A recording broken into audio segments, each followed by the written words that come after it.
What is going on, everyone? Badger here. Should have liked and sub, and let's get into this.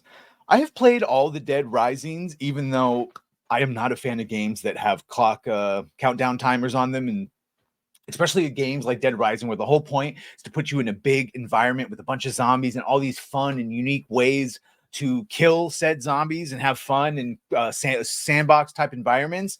Especially in the second one, when you were going back to get medicine for his daughter, and just all these time restraints. The first one, definitely the best one, I think. And well, we're getting a Dead Rising Deluxe Remaster. And so, oh, what's that? Remaster? What did they change? What are they modern daying? Well, let's see. In this case, an obligatory, I apologize for bounding into comics and whatever makes this big ass space, no matter what, you use to the hell are these things called? Browser. Jesus, I'm retarded. I know things. I'm kind of retarded. Capcom further censors Dead Rising Deluxe Remaster, removes Erotica category from photography mechanic, because of course you do. A little too heteronormative, at least in this depiction. So the upcoming Dead Rising Deluxe Remaster has suffered yet more censorship because Capcom, and holy hell, their articles that we've done about their localization teams and their DEI initiatives, very similar to what we're seeing with all of those companies, but Capcom and Nintendo of America specifically, you hear a lot these days. In Dead Rising, prestige points served as the game's form of experience, which after being acquired can be spent to upgrade protagonist Frank West in order to make him a more formidable zombie chopping machine. You gotta love the way they say it. And obviously, one of the ways you're going to do that is by doing side missions, extra missions, little challenges. You can see here, there are a number of ways player can do that, including rescuing fellow survivors, completing missions, and in service of Frank's job as a photojournalist, which of course a lot of the first game took place because he's a photojournalist, like I said, snapping pictures. Well, now it seems like that is going to be changed. So where previously, like for example, a photo of a zombie would be assigned as horror, and more horror elements in the same photo would result in player being awarded more points, and this would lead you to making very creative and like messing them up with different weapons, and you get different type of pictures.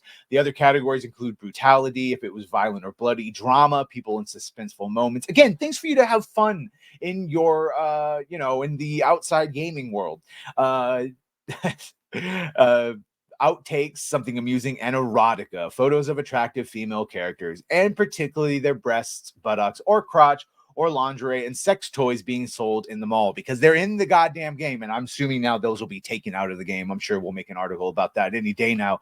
To this end, in discussing the new and returning features, this is where we find out that they are taking out the erotica photo category, explaining you can now take a wider variety of pictures than in the original version. Various filters can be applied to the photos you take. The outlet then notes the erotica point of evaluation, which existed in the original version, is not available in this title. And I don't know why. This is great. That's a great shot. That is good. 300 points for that shot. I agree. Never censor the booba. Never censor the booba. Oh my God. Well, you can see the stunning and brave people they're adding. While on the surface, it may seem illogical to have Frank taking pictures of cleavage while in a life or death situation bound with conspiracy. The Dead Rising seriously does it. It is a joke. It is a very parody-ish of itself. And yeah, we saw in earlier that they were announcing that they've race swapped some of the psychos that he interacts with for some reason. Not sure why. Yeah, notably, this is not the first major. Yes, this is where we talked about this guy getting changed from what was originally Asian to I don't know, dude that looks like Senator Armstrong from Metal Gear Revengeance.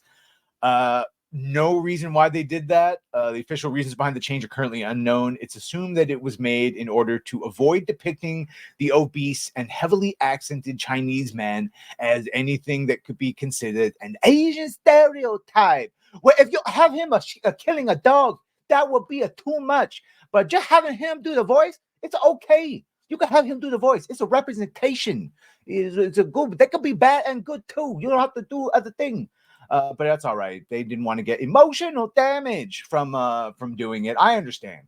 I guess there's been other slight things where they've changed, including certain things that hostages the thing might say, certain dialogue choices. Let's just say maybe we don't want to be calling certain people things, but it just goes to an overall through line with Capcom, and that is they're always trying to change it for that modern day, which is never a good idea. Anyway, let me know what you think about all this. Make sure to like, share, and sub. If you have done that, thank you. If you're going to do that, thank you. And well,